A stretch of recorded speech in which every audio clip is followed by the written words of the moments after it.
Welcome to our 7th lesson on acids and bases. Today we're going to be taking a look at indicators during titration calculations. Now the whole idea of indicators during your titration reactions is so that they can indicate the end point.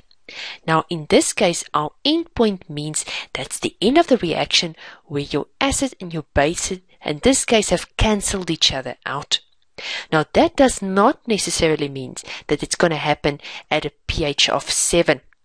It does depend on whether you take a look at strong and weak acids or strong and weak bases. So the change in your hydronium ion concentration or hydrogen ion concentration causes a shift in the equilibrium, which changes the indicator's color. Now remember again that when we calculated the pH, that it makes use of the hydronium ion or the hydrogen ion concentration. So that's how come we specifically refer to this hydrogen ion concentration. So this change in this concentration causes at the end of the day for the equilibrium to shift either to the left or to the right, like we know from our normal chemical equilibrium conditions, and that causes a change in the color depending on whether the equilibrium turns to the left or to the right. Now this change in color is then what we call the end point, because the moment that this hydrogen ion or hydronium ion concentration comes to the point where it starts changing the color, then it means the reaction is now at a point where it is completed, and this is then known as the end point. Now we're going to be taking a look at graphs to show how we can determine from doing or plotting a graph the end point of a titration.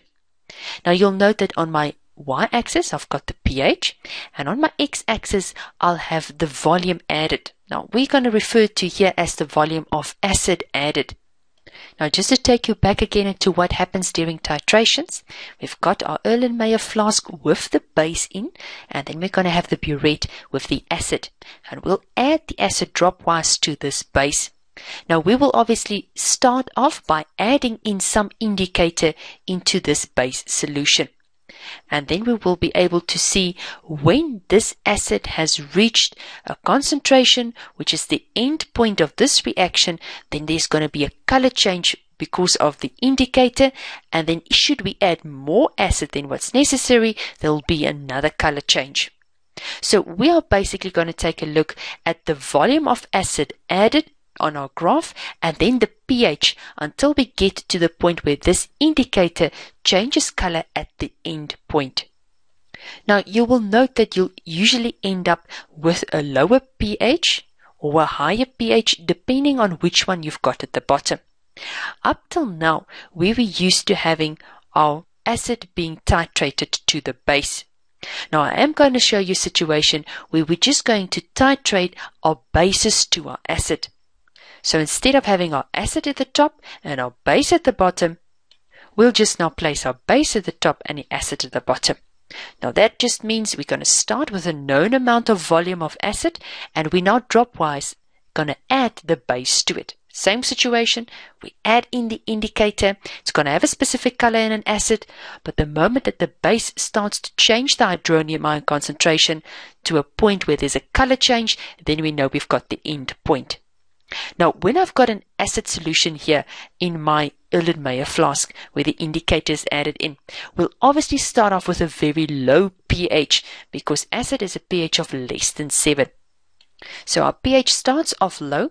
As we add the base in, the pH will start to increase, and then suddenly when we reach the end point, you'll see that your graph is going to have a straight line shooting upwards. And right after that though, should you add one more drop of your base to this, then you'll see that your pH starts now to increase further after that. Now, just to clarify again, this is the volume added of the base. Initially, we start with the acid at the bottom, which has got a low pH here.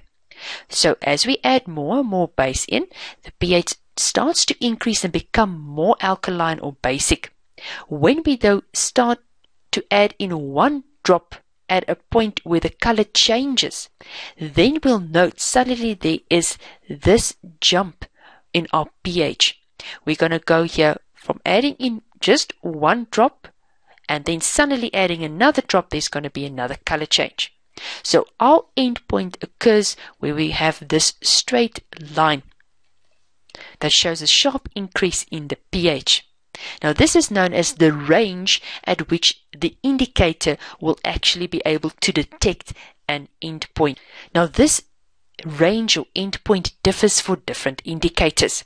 Now what we're going to show you is which indicator you can use depending on the acids and the bases that you've added together. Now we're going to take a look just briefly at graphs to show you how this endpoint indicates to us what is the pH and then obviously what indicator best suits this endpoint. Now we're going to start off when we add a strong acid to a strong base. Now strong acids and strong bases will end up neutralizing each other and you'll end up with a neutral solution, which means the pH is going to end up being 7. That means when you take a look at drawing a graph for your pH and the volume added, that right in the middle of this changing point, you actually find that that's a pH of 7. Now the indicator that best suits strong acids and strong bases to indicate your endpoint will be bromothiamyl blue. So when this bromothiamyl blue indicator is found in an acidic solution, it's going to end up having a yellow color. If it's found in an alkaline solution, that means a base that's able to dissolve in water, it will have a blue color. And as we said, that's typically used for when I titrate a strong acid with a strong base. Now we take a look at when I'm going to titrate a strong acid but with a weak base. Now taking a look at this type of graph, you realize that your endpoint is going to fall at around about a pH of 4. Now it just does depend on the type of strong acid that you use. It could even be less than 4, but it won't be more than 7. The main idea is that you realize that if I've got a strong acid and a weak base, the pH will be less than 7. It won't be neutral anymore, and we know that acidic solutions is between 0 and 7. So somewhere less than 7 will the pH range fall. Now our typical indicator which we can make use of for strong acids and weak bases. Now our methyl orange will turn inside an acid a orange reddish color. It just depends on the strength of the methyl orange used. If it is going to be a base, you'll find that it will turn a yellow color. Now we're going to take a look at when I'm going to add a weak acid to a strong base.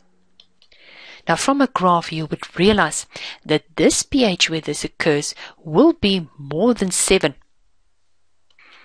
Now it could be any value above 7. Because I've got a strong base, it means my pH of my solution will be greater than 7, somewhere between 7 and 14, depending on the type of base and acid used. Now the type of indicator that's good to work with in your titration calculation for weak acid and a strong base is your phenolphthalein. Now phenolphthalein is a very nice color. Inside of an acid though, you'll see that it's going to have a colorless color. That means it basically is going to look like water. Inside of a base or an alkaline solution, it's going to be this very bright pink. So our phenolphthalein goes for when I've got a weak acid and a strong base. Now a weak acid and a weak base can also be titrated. The thing is, when I have a weak acid and a weak base, I'll also end up though with a neutral solution. And that means that my pH will be 7.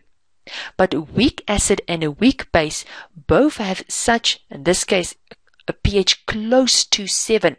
So a weak acid will be a pH around about 6 to 7, and a weak base will be a pH about 7 to 8.